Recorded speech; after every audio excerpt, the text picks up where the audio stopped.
एक लंबे समय पहले एक गांव में आदित्य और भावना नामक पति पत्नी रहते थे। उनका चित्रा नामक एक सुंदर सी बेटी थी। वो एक छोटी सी घर में रहते थे।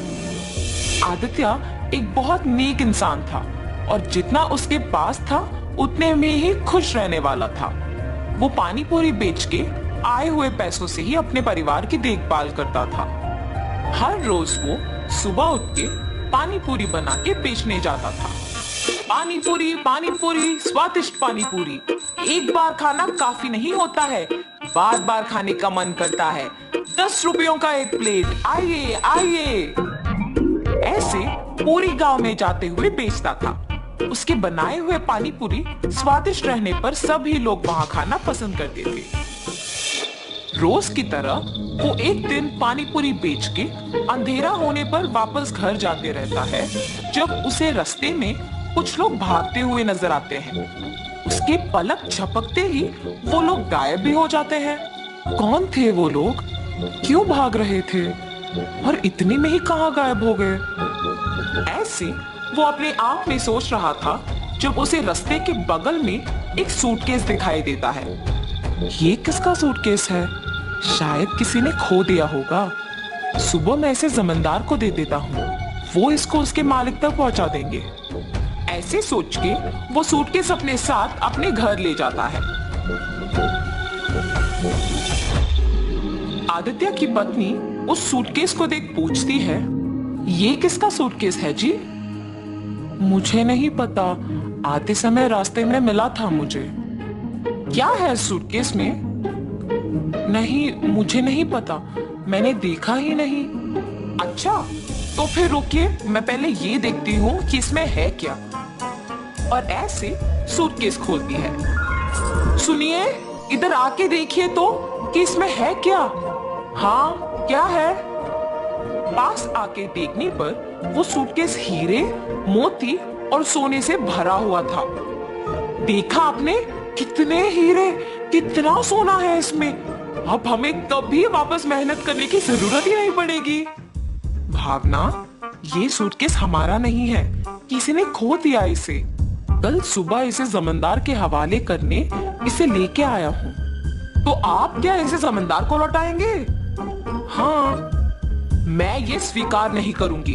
हम इस सूटकेस को हमारे ही पास रखेंगे। आपको मेहनत करने की जरूरत ही नहीं पड़ेगी।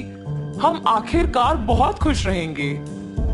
अपनी पत्नी का उस बात ना स्वीकार करने पर आदित्य उसे दुख ना पहुंचाने के लिए उसे कुछ नहीं कहता है और सोच में पड़ जाता है। अगर मैं उन हीरे और मोती को लेता हूँ तो गलत है, पर अगर मेरी पत्नी वो सब लेती है तो वो मेरी गलती नहीं है ना। ऐसे सोचकर अपनी पत्नी से कहता है, किसी और का कमाया हुआ मुझे खर्च करना ठीक नहीं लगता है। मैं अपने पानीपुरी का दुकान ही चलाऊंगा। तुम्हें जो पसंद तुम वही करो। ऐसे कहने पर उसकी बीवी बहुत खुश होती है। कुछ दिन बाद उसकी पत्नी मिले हुए हीरे, मोती और सोना बेच के एक बड़ा सा घर खरीदती है और वे सब उसी घर में चले जाते हैं। मगर आदित्य अपना पानीपुरी का व्यापार नहीं छोड़ता है। एक दिन जमींदार के पास एक औरत आती है। प्रभु, प्रभु, मेरे घर में किसी ने सारे हीरे, सोना, मेरी गहने चुरा लिया है। मुझे समझ में नहीं आ रहा कि मैं क्या करूं, इसीलिए आपके पास भाग के आई। कृपया मेरी मदद कीजिए प्रभु। फिक्र ना करो माता, मेरे पे भरोसा करके आप चले जाओ। मैं उस चोर को पकड़ के आपको बुलाऊंगा। जमींदार के ऐसे कहने पर वो औरत उन पे भरोसा करके वहां से चली जाती है। उसके बाद के कुछ ही दिन में जब आदित्य और उसका परिवार एक बड़ा घर खरीद के उसमें रहने लग जाते हैं, तो गांव के लोग में उन्हीं के बारे में खुसर पुसर शुरू हो जाती है।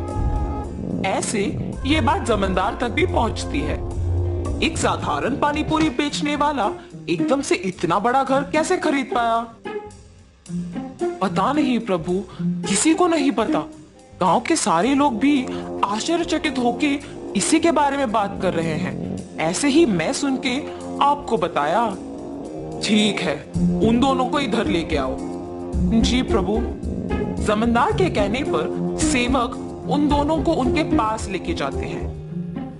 आदित्य, मुझे तुम्हारे बारे में सब पता है, तुम्हारे व्यापार के बारे में भी पता है।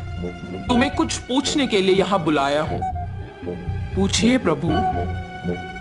कुछ नहीं, तुम इतने कम दिनों में उतना बड़ा घर कैसे खरीद पाए हो? सच बताओ। क्या ये पूछने के लिए जमींदार हमें यहाँ तक बुलाए हैं? मुझे ही बताना होगा कुछ, वरना मेरे पति सब सच बता देंगे। मेरे पति का कमाया हुआ पैसा हम बचा बचा के ये घर खरीद पाए हैं प्रभु।